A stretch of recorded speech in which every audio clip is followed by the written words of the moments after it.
नमस्ते सबैलाई। अहिले चाहिँ मेरो यो सानो एउटा भ्लग, यो भ्लग चाहिँ ट्रक सम्बन्धी नै हो। जसले चाहिँ ट्रक चलाउँदै हुनुहुन्छ उसको लागि चाहिँ राम्रो छ, अरूले चाहिँ अब हेरिदिनु, इन्जोय गरिदिनु। अनि अब अहिलेको कुरा गर्नुपर्दा चाहिँ अहिले चाहिँ म कहाँ छु भने साल्ट लेक सिटी, युटा। वासिङटन स्टेट र हाम्रो साल्ट लेक सिटीमा चाहिँ टाइम फरक छ 1 घन्टाको। त्यहाँनिर 3 बजेको छ भने हाम्रो युटामा साल्ट लेक सिटीमा चाहिँ 4 बजेको हुन्छ है। यो चाहिँ अमेरिकाको हरेक स्टेटमा फरक हुन्छ। अनि यो चाहिँ छोटो भ्लगमा म सानो कुरा भनिहाल्छु अलिक फास्ट। अहिलेको चाहिँ हाम्रो लोड छ होम डिपोमा लानुपर्ने। यो चाहिँ मेरो पानी भऱ्यो बेलुकालाई मलाई ब्रस गर्न खानालाई।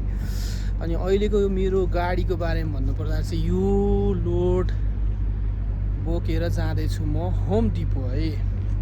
अनि हामीसँग 24 सके, टोटल 24 नै हो। अनि अहिले चाहिँ म एकछिन ब्रेकमा बसेको छु। हाम्रो डेलिभर टाइम चाहिँ कति बजी छ भने राति 9:30 बजे छ।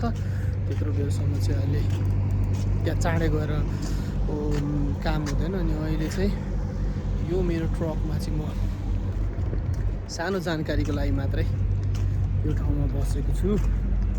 अनि त्यसपछि अहिले चाहिँ म माथि चढेर यो चाहिँ म अहिले मेरो ड्युटी चेन्ज भएको छ सिस्टम ट्रान्सपोर्टेसनमा, जुन चाहिँ छ स्पोकेन भनेको एउटा सानो टोल भनौँ न जस्तै छ। यो लोड लिएर चाहिँ म जाँदैछु। अब अरू जानकारी बिस्तारै आउँछ। खासै भ्लग बनाउन चाहिँ टाइम हुँदैन। अनि त्यो छोटो मिठो चाहिँ गर्न खोजिरहेको छु। जो पनि ट्रक सम्बन्धी इन्ट्रेस्ट हुन्छ हजुरलाई चाहिँ अलिकति राम्रो जानकारी दिनु। नेपाली स्पेसली हामी नेपालबाट यहाँ आउँदाखेरि थाहा हुँदैन त्यस्तो मान्छेको लागि चाहिँ म कोसिस गर्दैछु मैले कतिसम्म जानकारी दिन सक्छु भनेर है तपाईँहरूलाई। ल यो चाहिँ ह्याप्पी होल हो। ह्याप्पी होलबाट मैले अब पहिला पनि यो गरिसकेको थिएँ। अनि अहिले चाहिँ म यसलाई अझै पनि निखारिनुपर्छ। यहाँ चाहिँ गाडी चलाउनु निखारिनुपर्छ, सब कुरा थाहा हुनुपर्छ A to Z। अनि मात्रै तपाईँले गाडी चलाउन सक्नुहुन्छ। त्यही भएर यो चाहिँ जानकारी गरेर अरू भिडियोमा अरू ल्याउनुहोस् है। धन्यवाद है हेरिदिनु भएकोमा। लाइक सब्सक्राइब सबै गरिदिनु होला है। ल थ्याङ्क यू सो मच।